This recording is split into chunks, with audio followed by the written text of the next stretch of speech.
화딱지 나는 얘기가 있어가지고 네. 윤미향에 대한 네, 얘기를 네. 좀 해봐야 되는데 너무 좀 역합니다 사실. 음. 그러니까 민주당에 어떻게 보면은 지금 뭐 여기 지금 뭐 정의당 네. 뭐 이렇게 좀 비슷한 사람들 나와가지고 있는 것 같은데 네, 네.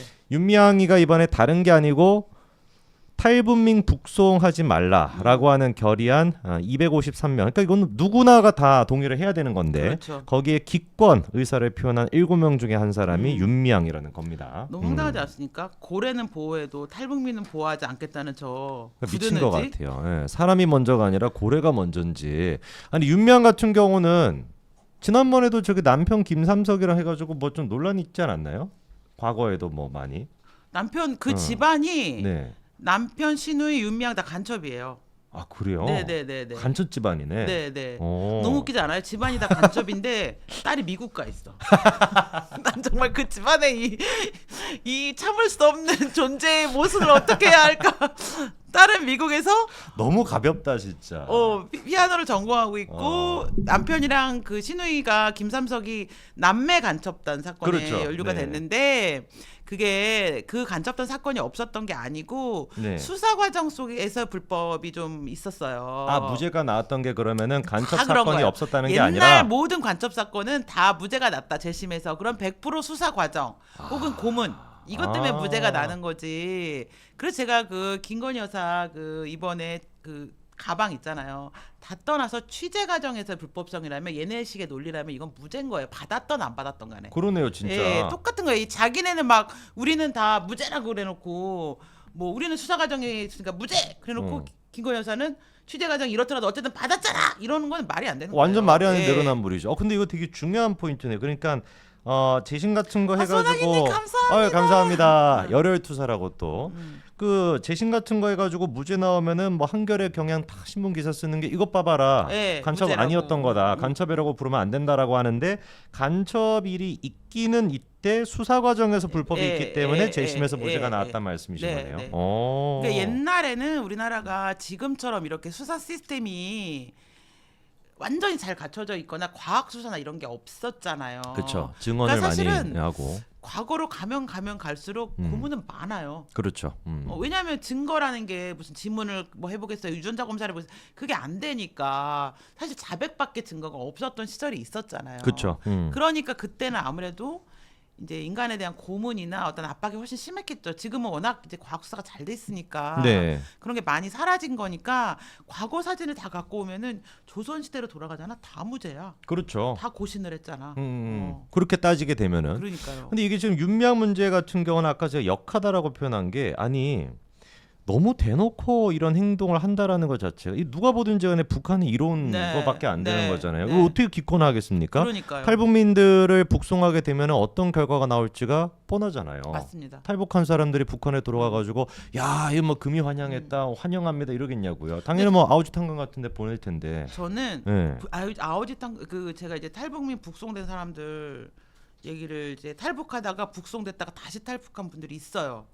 그래서 제가 그런 분들 만나서 얘기를 들어보면은 그때 얘기를 잘 못하세요. 북송돼가지고 이제 매 맞고 이런 얘기를 잘 못하세요. 그 정도로 트라우마가 심해서 힘들고. 그 지금 짓거리를 윤미향이가 사실상 일조를 한 거예요 이거는. 그러니까 근데 저는 윤미향이 자기가 기권을 한다고 해서 이게 통과되지 않을 건 아니잖아요. 그렇죠. 근데 저는 자기를 항상 지켜보고 있는 북조선에 대한 충성심의 이제 충성 맹세라고 봐요.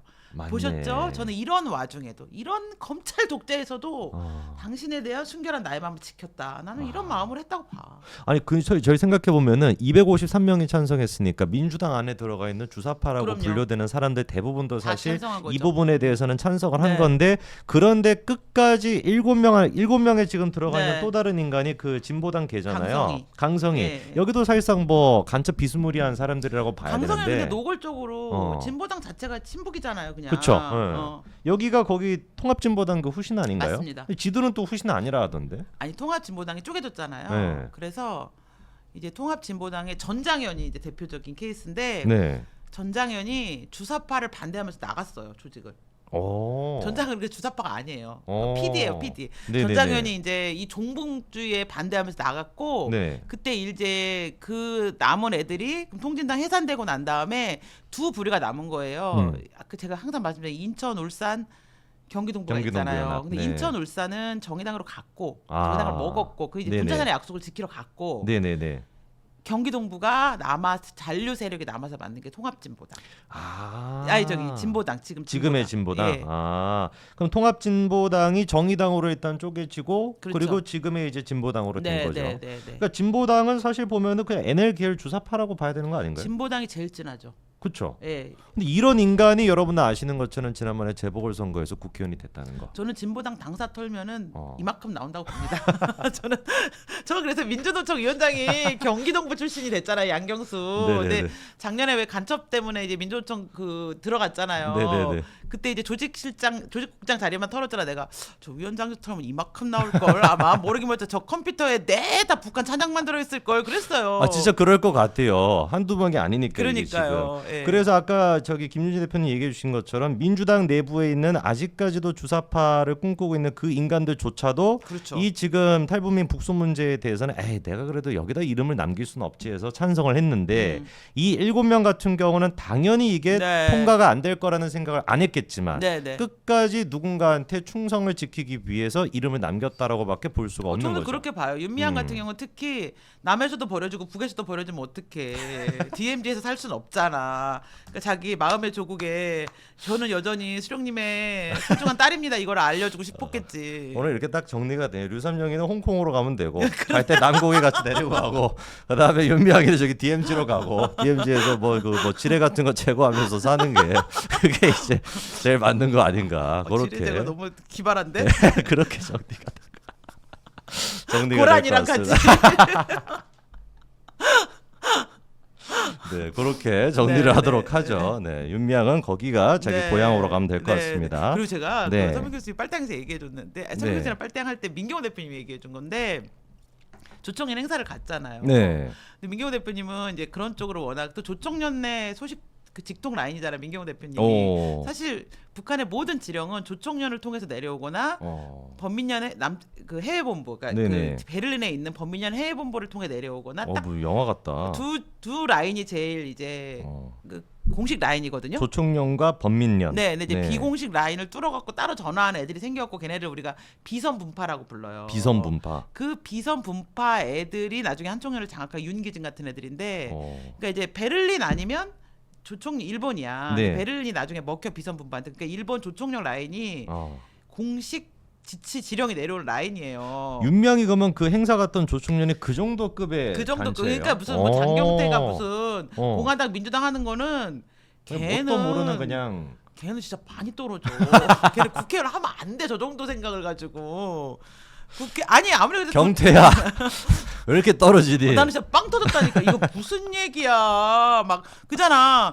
수능 공부하라 그랬더니만 갑자기 그 있잖아. 우리 1일 공부 있잖아. 3 더하기 1은 4, 4 더하기 1은 5 하는 거 있잖아. 그거 갖고 오는 수준이야 거의. 근데 이제 그 조총련에서 행사보다 민경호 대표님 항상 얘기했는데 행사보다 중요한 건 뒤풀이다. 모든 중요한 얘기는 뒤풀이에서 이루어진다. 비공식적인 약간. 네. 저는 윤미향님이 과연 조총 회사에 그냥 앉아서 물론 그럴 수도 있어. 한국에서는 돌아다니고 어디 앉아봤자 사람 취급도 안 하는데 거기 가면 사람 취급 해주니까 앉아 있을 수도 있지만 그렇죠. 뒤풀이 때 뭘 쪽지라도 받지 않았을까 뭐 이런. 그렇죠. 그렇지 않고서야 논란 될 거를 알면서도 일본까지 그렇게 가기가 쉽지 않을 것 같은데. 그러니까.